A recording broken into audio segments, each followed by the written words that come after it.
Hello everyone, today in this video we will discuss how to install always on display on Samsung Galaxy A36. Let's start the video. First of all, go to app library. Here click on settings app. Now in setting, scroll down and click on themes. After click on themes, if you want to install always on display, so click on always on display.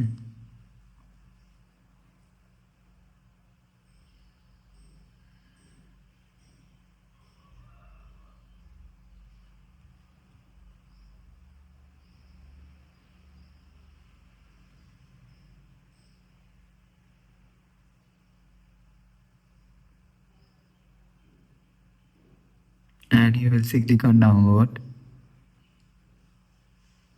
If you want to install always on display, after download click on apply and you will see.